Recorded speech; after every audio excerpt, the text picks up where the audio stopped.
They say the desert keeps its dead quiet, but outside Ely, on Highway 50, there is a motel where the silence is rented to you by the night. Room 13. I stayed there once. I should not have. I haul parts between Reno and Salt Lake. Winter miles chew your nerves. That night, a hard cold settled fast.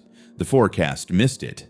Black ice found me near midnight. I needed a stop. Any stop. The Desert Star Motel showed up like a dare. Red neon vacancy, half the letters dark. A low row of doors, all painted the same chipped brown. Gravel lot, no other cars. A soda machine hummed like it remembered a different decade. Inside the office, the clerk kept his eyes on a ledger. No computer, only a brass bell and a stack of carbon copy slips. He slid a key across the counter without asking my name. Brass tag. Heavy. Cool. The number was carved deep. 13. I smiled like it was a joke. He did not smile. He said, "Rooms at the end, stay quiet if you do." Then he looked at the wall clock and frowned. The clock read 1:03. The second hand ticked forward, then back, then forward again. He put his palm over the face like the clock bothered him, then pushed the key closer. My door stuck like it had swollen. The room smelled like wet carpet and cheap cleaner. The heater rattled, then gave up. A single lamp worked if I turned the knob 3 times. The shade had a welt in the fabric like a scar. A chair sat by the window, angled toward the parking lot. The cushion had a dent in the shape of a hip and a shoulder, the way someone leaves a room, but not their weight. The bathroom door had no lock. The mirror had a hairline crack that crossed my face at the mouth. I set the brass key on the nightstand and lay down with my boots on. Truck stop habit. Keep your laces. Keep your wallet close. Keep your eyes on the door. The neon outside pulsed, weak, slow. The light seeped around the curtain and laid a red band on the ceiling. Breathing started in the chair. Not deep. Not sick. Careful. Someone saving air for later. I raised up on an elbow and stared at the dark. The chair did not move. The shadow around it felt thicker than the rest of the room. I told myself about vents and motors and copper pipes. My mouth felt dry. At 1:13, the TV turned on. No picture, only snow. The volume rose on its own until the static hissed like a crowd. I found the cord and pulled it from the wall. The screen stayed bright. Inside the wash of noise, a thin ribbon of whisper cut through. Not words, but mouth shapes. I heard my first name without letters. The sound pressed along my teeth, then withdrew like a tide. The brass key slid an inch across the wood without help. Metal kissed varnish. I watched it fall. It should have clinked on the floor. It did not. It was simply gone. My hand found the bare spot where it had sat. Warm wood. No key. I stood. The air cooled around my ankles first, then my knees, like something low had moved closer. I lifted the bedspread with 2 fingers. Nothing under there except an old matchbook from the Desert Star. 5 stubs missing. 1 left. I put it back where I found it. The bathroom light stuttered before it steadied. The mirror breathed fog without heat. In the glass, my mouth looked wrong, like someone else tried to wear it. The sink coughed brown, then ran clear. When I bent to splash water on my face, I saw the brass key sitting in the basin, dry, like it had been there since the room was built. The number 13 looked deeper cut than before. The chair creaked as I carried the key back to the nightstand. I opened the drawer to stash it. A Gideon Bible lay inside, swollen at the spine from damp. A page was dog-eared at Judges. A pen line under a verse had bled through. The line did not highlight words. It only underlined the number 13 at the bottom corner. My fingers left a dark mark on the paper. I shut the drawer. The heater tried again, failed again. The air felt colder the longer I stayed. I laid down and kept my eyes open. The TV snow went soft and thin, then thick again, like the picture tried to become something you could stare into.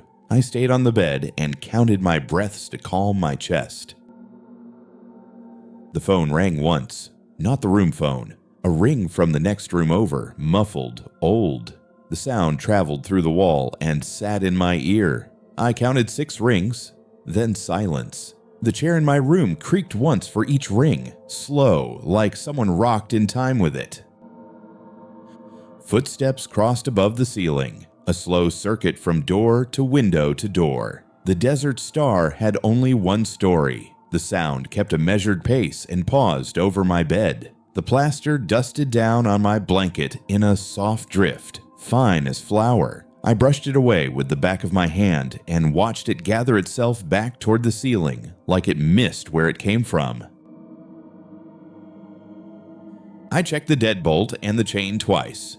The wood around the strike plate had splintered and been screwed back with longer screws, like someone before me needed the hardware to hold. I pulled the curtain edge and peeked at the lot. The neon sign wrote the V and the A, and nothing else. Snow drifted in lines I could not feel. No new tire tracks, no clerk, no cars, no breath in the air but mine. At 2 o'clock, something knocked from inside the connecting door. I had not noticed it until then. The paint there was a shade off. The knob had no keyhole on my side, only a blank plate with hairline scratches around the screws.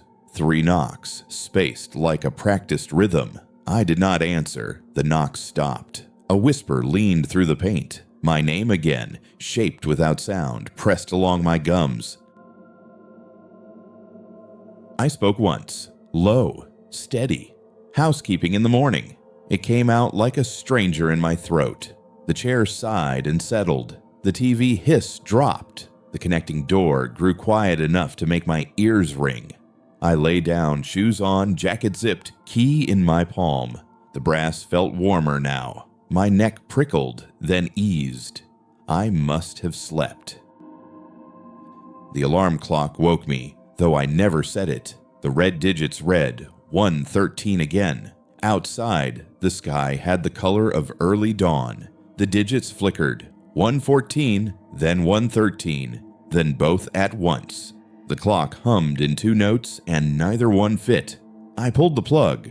The numbers stayed. I turned the clock face to the wall and left it there like a misbehaving child. I tried the office phone to tell the clerk I would be leaving early. The line clicked, then opened to the sound of someone breathing right into the handset.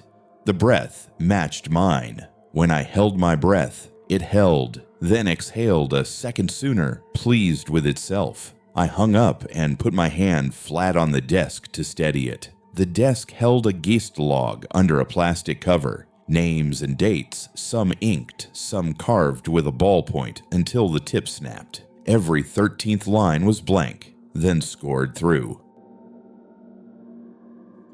A soft scrape came from the connecting door, metal on metal, slow, patient. The chain on my front door lifted a fraction, then rested. The deadbolt turned halfway and stuck. The knob on the connecting door turned to the limit and held there like a wrist that refused to give up the last inch. The chair turned toward me without moving, the way a house looks different when someone is staring from within. I stood between both doors with the brass key in my fist. My palm had sweat on it that felt cold. The TV clicked to black. The glass held my reflection and something else, like a second room behind mine, with the same furniture placed a little wrong. In that second room, the connecting door had a keyhole. A key hung from the knob by a ribbon. The ribbon was red and wet. The screen blinked. Only snow again. The ribbon feeling stayed in my head like an afterimage. I told the room one true thing. I am not the person you want.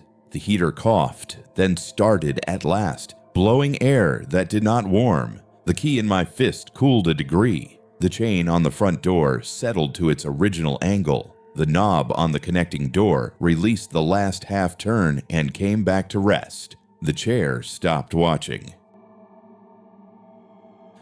I opened the Bible to any page and set the brass key in the middle and folded the covers on it like a hand. I said nothing else. I let the room put itself back the way it liked. The breathing in the corner lost interest and moved away like a coat lifted from a hook. I closed my eyes and did not open them again until the sky had a strip of clean light over the lot.